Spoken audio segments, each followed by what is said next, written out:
So ito mga ka-farmers, nagpapakain tayo ng mga manok natin.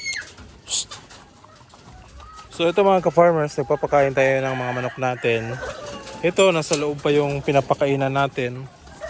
Dahil meron namang dito, lagayan ng pagkain. Pero dyan ko muna sila inilagay dahil bago pa naman sila dito. At kung ilalagay ko dito mga ka-farmers, ay hindi magkakasya sa kanila. Kasi siguro nasa mga 15 heads lang yata yung kaya dito. So ito nasa 20 piraso, hindi magkakasya yung 5. So dyan ko nilagay para makakain sila ng maayos. So gagawa pa kasi ng ganito doon sa likuran. Ilalagay ko ng ganito para may mahati sila. So doon yung iba sa likod, dito naman sa harap yung iba. So itong wet leghorn natin, wala namang problema dahil konti lang naman sila. 8 piraso sila dito, so kasyang-kasya lang. At ito, yan yung mga itlog nila. Yan So unti-unti nang bumabalik yung pangingitlog nila dahil naglugon yan na. Wala nang buntot itong rooster natin. So unti-unti nang bumabalik yung pangingitlog ng mga white leghorn natin. Yan, dami na yung mga itlog. 1, 2, 3, 4, 5, 6, 7, 8. Nahulog pa. 10 lahat. Kukunin niya natin mamaya. So yan yung mga white leghorn. Ando naman yung iba. Yun nangingitlog na rin. So babalik ko yan dito kapag nagbe-breed na ako. Yan, tatanggalin ko. Hindi pa ako sa nakagawa ng ganito mga farmers. Wala tayong pambili ng materyales. So yan ang update natin sa mga white leghorn natin. Kukunin lang natin yung mga itlog, tsaka papalitan natin ng tubig inumin. So easy lang itong pintuan natin. Yan bilis lang, di ba? Kunin yung painuman, sarado, lock, papalitan, babalik mamaya, kukunin yung itlog. So ito mga ka-farmers, hindi pa yan nangingitlog dahil ang babata pa nito, nasa mga 5 months pa. Pero malapit na yung mga itlog. Yan, wala pang laman. Ito naman, kukunin natin yung mga itlog nila. So wala kasi itong pugaran, matagal ko nang hindi nagawa nito. Dito sana ilalagay yung ganon. Dito sana yon, meron ng lalagyan. Kaso hindi pa tayo nakapagawa. So yan, kaya nangingitlog yung mga manok natin. Ito, nahuhulog yung iba Yan yung mga itlog nila. So ginagamitan ko lang yan ito. Yan. Pang sungkit ng mga itlog. Sinusungkit ko lang yung mga itlog dito. So ang kagandahan dito sa mga white leghorn natin ay hindi nila tinutuka yung itlog nila. Yan, yun pang iba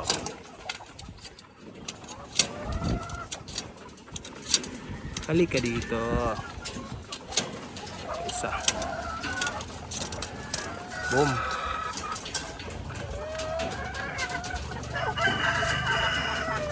Ito. Abot. Sana lang.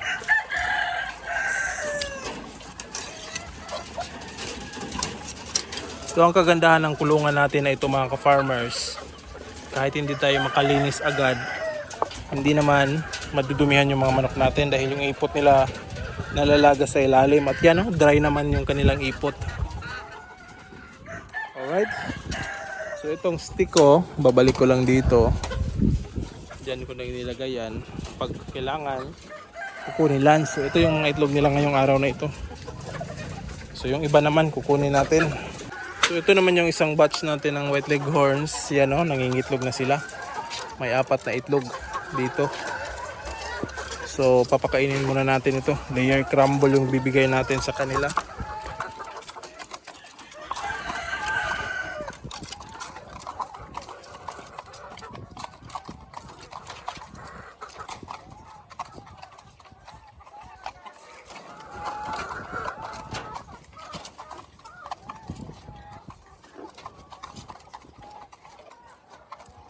Kunin na rin natin yung mga itlog. So yan yung mga itlog nila dito. Yan, mainit pa yung isa. Malalaki yung mga itlog nila. Maganda din yung shell mga ka-farmers. Woo! May isa. Yan. So babalin. Pupunta tayo dun sa kabila.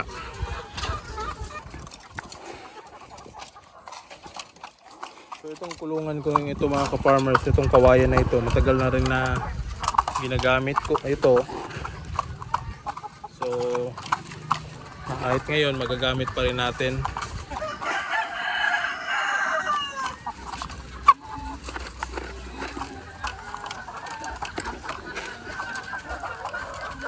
So dito isang beses lang din ako nagpapakain mga ka-farmers. So mapapansin nyo, dinadamihan ko na talaga. Pagkahapon nito mga ka-farmers, hindi na ako nagbibigay ng pagkain sa kanila. So kahit ganun yung ginagawa natin, nangingitlog pa rin.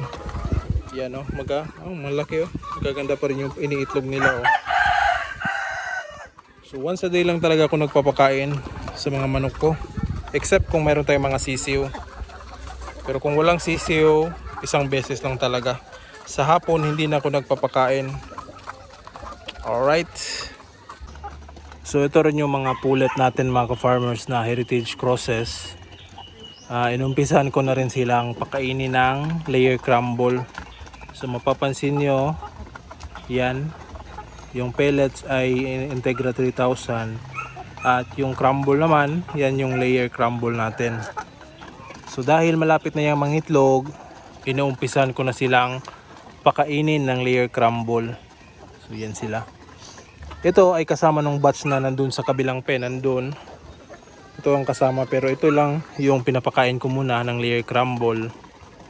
Para na rin dahil nasa kasi sila, breeding pen. So mas malawak yung area nila. So yung iba naman, ito. Sa ngayon, binibigyan ko sila ng layer crumble. Yung mga breeders natin, pati yun, tuloy-tuloy yung pangingitlog nila. So mamaya magmimix tayo ng patuka, yung may malunggay at saka Madre de Agua. Yun naman yung ibibigay natin pang snack nila. So yan o. Maraming nahuhulog din na feeds, especially ito. Dahil dry yung pinapakain natin sa kanila. Ayan o, marami. Pero meron namang tagapulot. Ayan. Meron pang isa doon na nakawala. Yan yung kumakain ng mga nahuhulog. Alright. So ito yung mga nakolekta natin sa White Leghorn. 2, 4, 6, 8, 10, 12, 13. Yung sa mga White Leghorn, ito sa mga G-fowl natin ito. Yan, nangingitlog pa rin sila.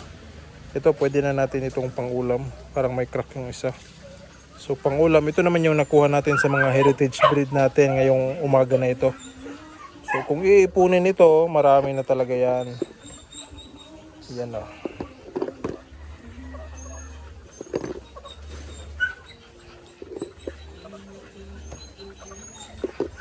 So yung iba dito mga ka-farmers, or mostly sa mga itlog na ito, ibibenta natin. Kasi hindi naman natin makakain lahat yon. So ito yung kapag nabenta natin, yung benta naman ay yun yung ipapalit natin ng feeds. Para meron naman tayong ipapatuka sa ating mga alagang manok. Alright, so ito ilalagay natin dun sa mga nakolekta nating mga itlog ng mga nakarang araw. So ayun mga ka-farmers, kanina isang beses lang talaga akong papakain sa mga manok ko. Dahil nung una ay 2 beses, umaga at hapon, pero medyo busy na tayo mga ka-farmers.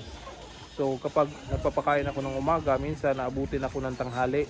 So konti na lang yung oras sa ilalaan. Pagkahapon magpapakain naman tayo ulit. So kaya ang ginawa ko, isang beses lang talaga ako nagpapakain.